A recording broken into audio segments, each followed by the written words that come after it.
When Amanda walked into that conference room holding my presentation, my heart stopped for a second. Not from panic, not from shock, from relief. Because after 6 weeks of waiting, she had finally taken the bait. She stood up there in front of our CEO and a $25 million client, smiling, confident, presenting my work as her own, and I sat in the third row with my hands folded, doing absolutely nothing to stop her. My coworkers thought I was frozen. One of them actually squeezed my shoulder in sympathy. What none of them knew, what Amanda herself wouldn't understand for another 40 minutes, was that the presentation in her hands was a weapon I had built specifically for her. Every number in it was a tripwire. Every chart was a landmine. And the real presentation, the one that would win that contract, was sitting on a USB drive in my pocket. So, no, I didn't stop her. I watched her walk to the front of that room the way you watch someone walk onto a frozen lake you've already measured. Stay with me, because you're going to want to hear exactly how thin that ice was. My name is Emma Carter. I'm 31, and at the time this happened, I was a senior marketing strategist at a mid-size marketing technology firm in Chicago called Beacon Digital. I should tell you a little about how I'm built, because it explains everything that follows. My father spent 30 years as an insurance fraud investigator. Other kids got bedtime stories. I got case studies. He used to say, "People don't confess with their mouths, Emma.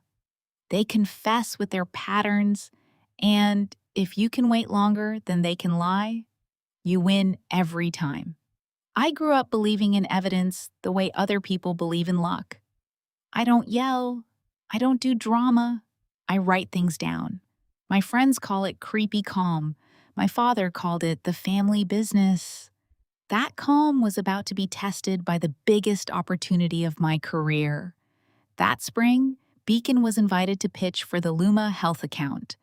Luma was a wellness brand, huge, beloved, famously strict with a published advertising ethics code they treated like scripture. And their contract was worth $25 million over 3 years. It was the largest pitch in our company's history. And everyone in our department knew what was riding on it beyond the money, because our creative director had just announced his retirement, and our CEO had said, in a rare all-hands appearance, that whoever led us to a win on Luma would, in his words, define the future of this department. Translation: win the pitch, get the chair. Every strategist on our floor heard that sentence and started running. Which brings me to Amanda Blake. Amanda joined Beacon a year after I did, and I want to be fair to her because this story doesn't work if you think she was stupid. Amanda was brilliant, just not at the job. Her actual field of genius was people, and specifically, people above her. She remembered every executive's kid's name. She laughed at the right jokes at the right volume. She had a talent I've never seen before or since for arriving in the general vicinity of good work right as it succeeded and being visibly, photogenically nearby when credit was handed out. Ideas had a way of migrating toward her. Twice in 3 years, concepts that people swore they'd shared privately ended up in Amanda's decks, polished, renamed, and presented with total conviction. Nothing was ever proven. Complaints evaporated somewhere on the fourth floor. The two people who'd pushed hardest were, coincidentally, no longer with the company. And the fourth floor, in our world, meant Michael. Michael was our marketing director, Amanda's biggest fan, and the human embodiment of the phrase, perception is reality. He was not a bad man exactly. He was a lazy judge. Evaluating actual work takes time, and Michael preferred the shortcut of evaluating how work was performed, and nobody performed like Amanda. When she spoke, he nodded. When I spoke, he checked his phone. I'd learned to live with it, the way you live with weather. Above it all sat our CEO, Mr. Kessler, a gray, quiet man who appeared maybe 4 times a year, cared about results the way gravity cares about apples, and had absolutely no idea what went on beneath him. Remember that. The man at the very top knew nothing. That fact was about to matter enormously. So, there's the board and the pieces, a $25 million pitch, a promotion on the table, a thief who'd never been caught, a director who didn't want to catch her, a CEO who saw only scoreboards, and me, in my corner cubicle with my father's voice in my head and a habit of writing things down. The first strange thing I wrote down was a timestamp. It said 2:47 a.m., and I promise you, by the end of this story, that timestamp will be the least strange thing in my notebook. It started with small wrongnesses, the kind you feel before you can prove. I keep my working files on our company OneDrive, and one Tuesday morning, opening my Luma strategy draft, I noticed the little detail that started everything. Last opened 2:47 a.m. I hadn't touched it since 6 the previous evening. I checked another file. Last opened 3:15 a.m. on a Sunday. My drafts were being read in the middle of the night and not by me. Now, our IT setup logged times, but not much else useful to someone at my level, and I had no proof of anything except insomnia in my documents. So, I did what my father taught me. I didn't react. I started a page in my notebook and wrote it down. Then came the pattern with a face on it. In a Monday brainstorm, Amanda pitched a customer segmentation angle for Luma. Fully formed, confident, and word for word the concept sitting in my private draft from the previous Thursday. A draft I had shown no one. Coincidence exists, so I wrote it down and waited. 2 weeks later, I mentioned to Michael privately in his office, door closed, an idea about partnering Luma with sleep clinics, just the two of us. 4 days after that, Amanda raised her hand in a status meeting and said, "I've been thinking, what about sleep clinics?" And Michael lit up like a pinball machine and said, "See, this is the initiative I'm talking about." I sat there with my coffee and did the only thing I trusted. Notebook, new line. Either my files leak or my director does. Or both.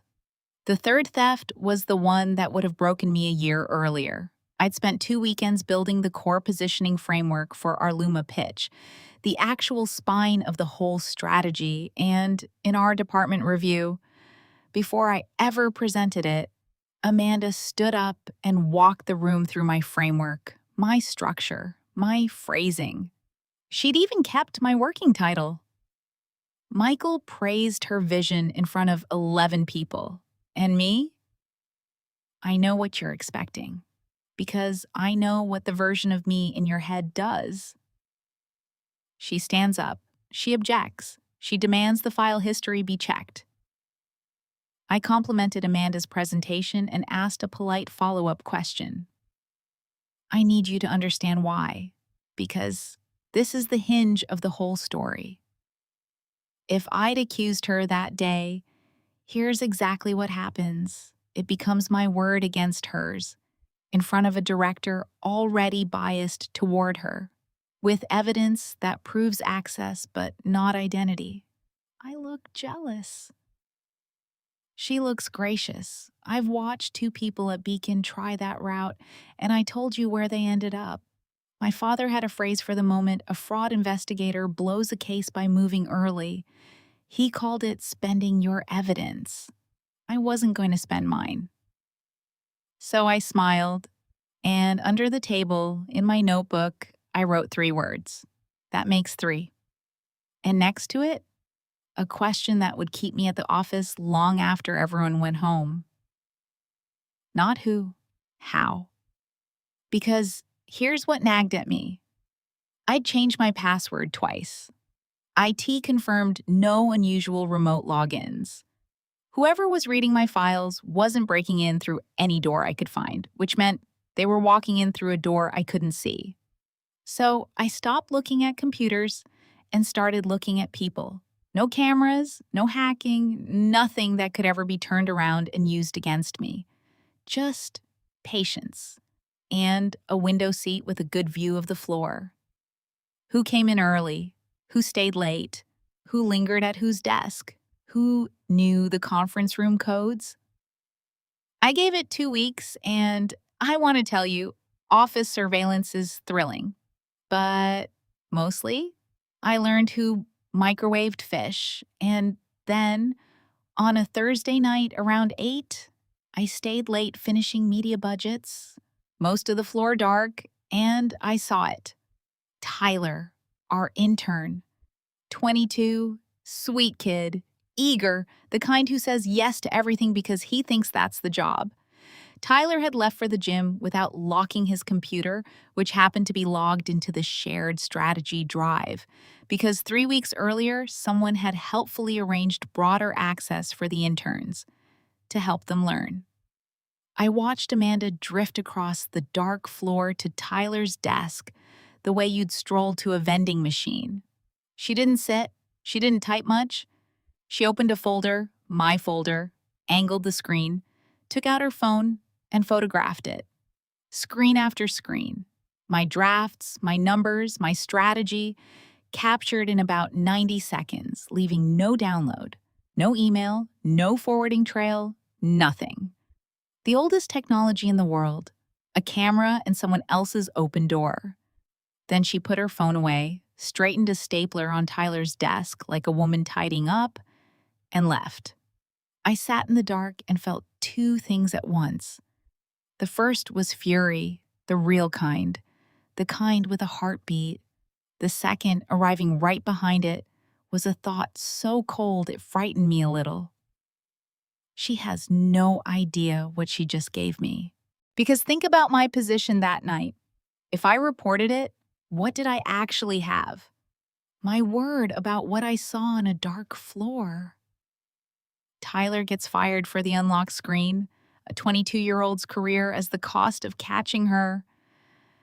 Amanda weathers it, whispers that I'm paranoid, and 18 months later, does it to someone else, somewhere else. My father's voice again. Fraud investigators don't arrest people for reaching toward the bait, Emma. They wait for the hand to close.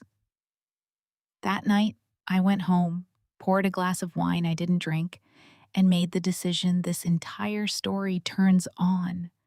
I wasn't going to report Amanda for stealing my work. I was going to make sure that the next thing she stole was fatal. Here's what I built, and I built it over 3 weeks, mostly at my kitchen table offline. 2 presentations. The real Luma pitch, my actual work, lived on an encrypted USB drive that never touched the company network, backed up in exactly one other place. And then there was the other one, the decoy. And the decoy was the finest work of my career, because building a convincing fake is harder than building the truth. It had to survive Amanda's read, which meant it had to look brilliant at skimming speed and only fall apart under expert eyes. So the market sizing used real industry numbers with one quiet, catastrophic transposition. The centerpiece consumer chart cited something called the Hartwell Digital Wellness Index, which has the ring of a source everyone else has surely heard of, and which does not exist. I misused 2 pieces of technical jargon in ways only a practitioner would catch, treating reach and impressions as the same thing. The marketing equivalent of a fake doctor saying heart attack when he means heartburn. And the strategy's big, bold move, the showstopper, was a targeting plan built on third-party behavioral tracking data, which sounds impressive. Unless you've actually read Luma Health's published ethics code, the one they put on their website and mention in every press release, where they publicly renounce exactly that practice. The fake Dex climax proposed to the client's face, the one thing that client had sworn on its brand never to do. Then I loaded the decoy onto the shared drive into my usual folder, under my usual naming style, final version, and I did one last thing. I mentioned near Michael's office, casually, with an earshot of the right people, that my Luma deck was basically done and I felt really good about it. Then I stopped staying late. I left my floor seat empty in the evenings, and somewhere across that office, a phone camera was waiting for the dark. All I had to do was let it come. The pitch was scheduled for a Friday, 9 a.m., main boardroom, 5 people from Luma Health, including their head of brand compliance, a woman named Dr. Reyes, who was famous in our industry for asking questions the way surgeons ask for scalpels. Our CEO, Mr. Kessler, came down from the 5th floor in person because $25 million is the kind of number that makes gravity work in reverse. Michael had decided the running order 2 days earlier, and I'd bet you can guess it. Amanda would present the department's strategic vision first. I was listed for supporting analysis, time permitting. When he announced it, Amanda gave me a small smile across the bullpen, and I gave her one back, and I wonder sometimes what she read in mine, because by then I knew she'd taken it. The decoy's access log had lit up 11 days earlier, a 1:20 a.m. viewing, and I'd spent those 11 days watching her transform my poison into her masterpiece. That's the detail I didn't predict, and honestly couldn't have scripted better. Amanda didn't just copy the decoy, she improved its costume, new template, her color scheme, her name on the title slide, a quote from her favorite business book up front. She rebuilt the whole thing in her own file, from her own account, on her own machine. Do you see it? She was manufacturing, all by herself, time-stamped proof that every catastrophic error in that deck had passed through her hands and her judgment. I hadn't framed her. You can't frame someone with a document they retyped. So, Friday morning, when Amanda walked into that boardroom holding my presentation, we're back where the story started. My heart stopped, then settled into something almost peaceful. And the frozen lake took her weight beautifully at first. She was good. I mean it. She was genuinely good, fluent and warm. And for 9 slides, Mr. Kessler was nodding and Michael was glowing like a proud parent. And I watched the Luma side of the table instead, because that's where the truth was scheduled to arrive. Dr. Reyes had stopped taking notes on slide 6. On slide 8, the transposed market number, her pen came back down and underlined something twice. Slide 11 was the Hartwell chart. And Dr. Reyes raised one finger, polite as a scalpel, and asked her one question. I'm sorry, could you tell us more about the methodology behind the Hartwell Digital Wellness Index? We're not familiar with it. I want you to appreciate what that question is. It's not hostile. It's not a trap in her mind. It's the single most ordinary question in any pitch. Tell me about your source, and it cannot be survived because the source does not exist. Amanda smiled and reached for altitude. It's a highly regarded independent panel. We can circulate the full methodology afterward.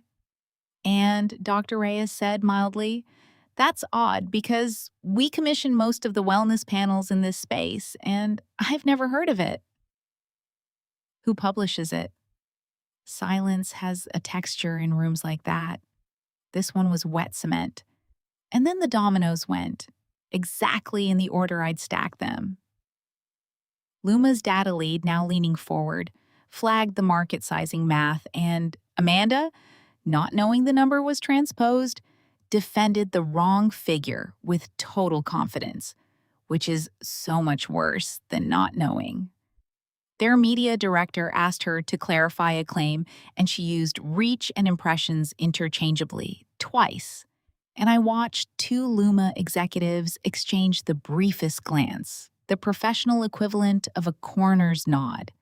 Michael tried to save her, jumping in with, "I think what Amanda means," and Dr. Reyes let him finish and then said, "Thank you, but I'd like to hear the presenting strategist's answer," which is the politest sentence I have ever heard used as a weapon. And then came slide 17, the showstopper, the third-party tracking strategy.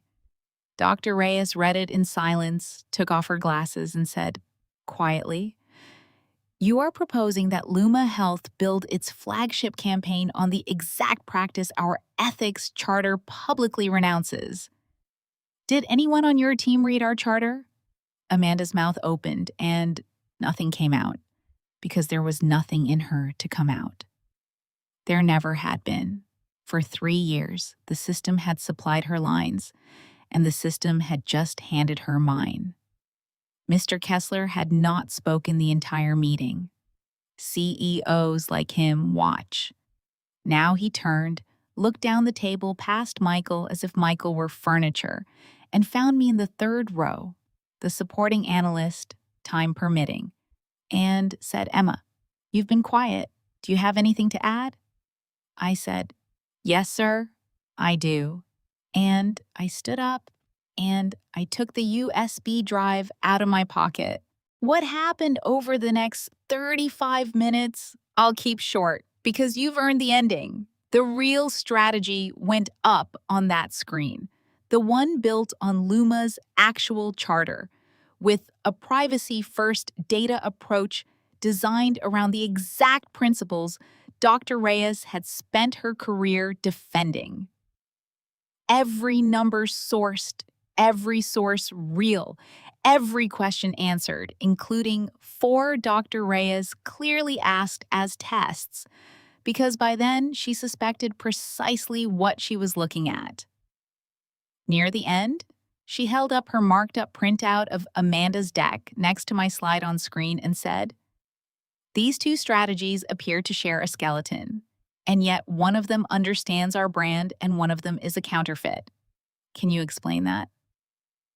And I said, "I can, but I'd rather show you."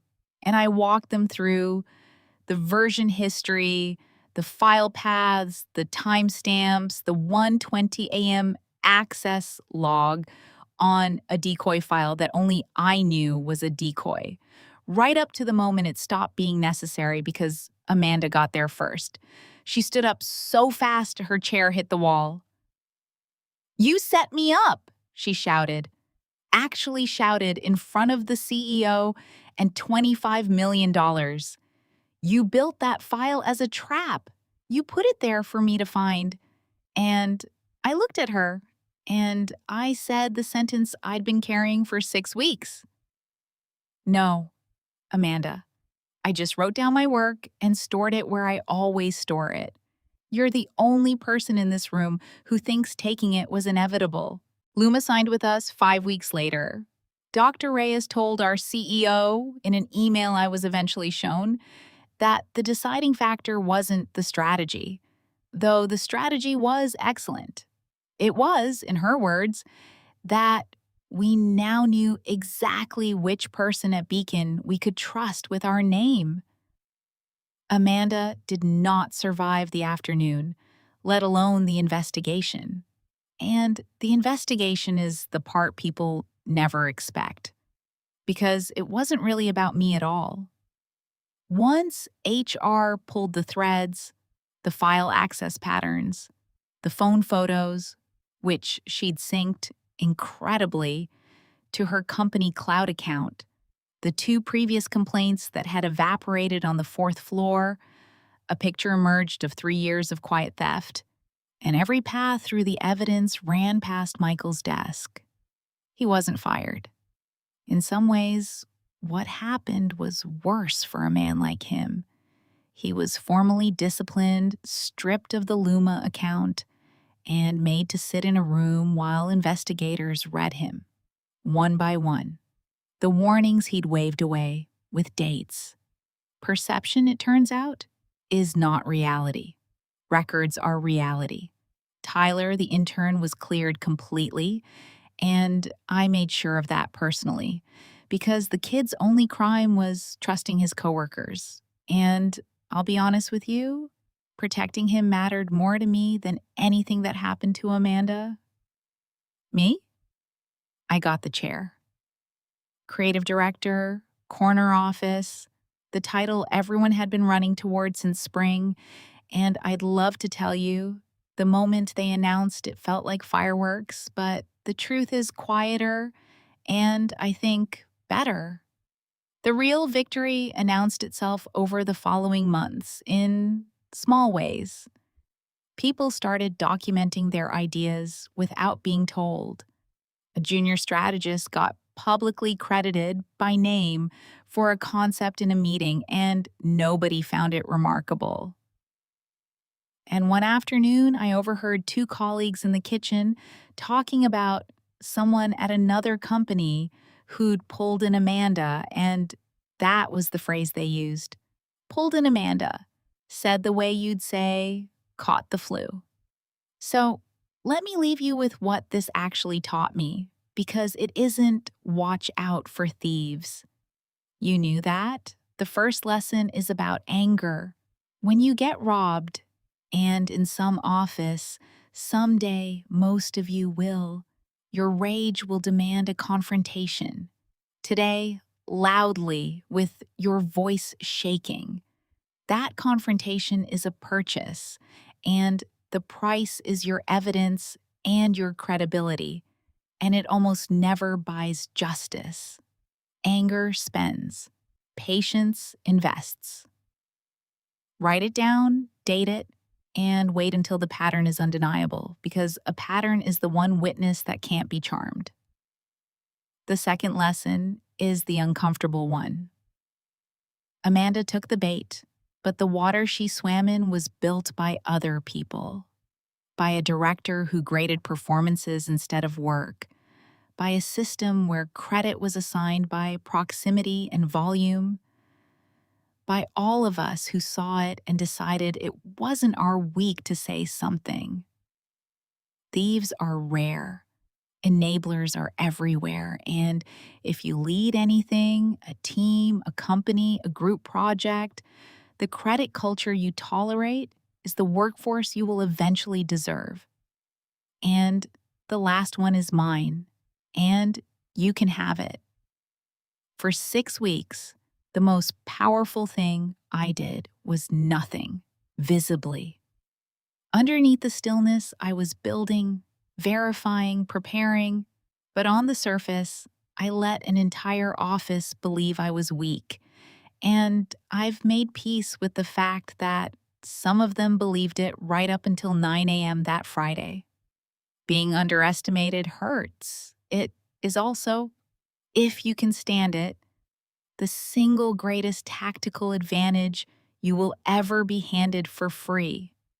The world tells you to make sure everyone knows your worth immediately and constantly. I'm telling you, there's another way. Know it yourself, in silence, so completely that you can afford to let the wrong people doubt it. The truth doesn't need you to shout. It needs you to keep receipts and pick your morning. If this story hit a nerve, and if you've ever watched someone else stand up and present your idea, I want to hear about it. So hit that like button and tell me in the comments what happened. And be honest, did you confront them or did you wait? Some of the best stories I tell on this channel started as comments from people like you. Subscribe and turn on notifications, because next week, I'm telling the story of a waitress who was mocked by an entire wedding party for one whole evening, right up until the groom's grandfather recognized her, stood up, and told the room who she really was. You do not want to miss how that one ends. Thanks for listening. I'll see you in the next story.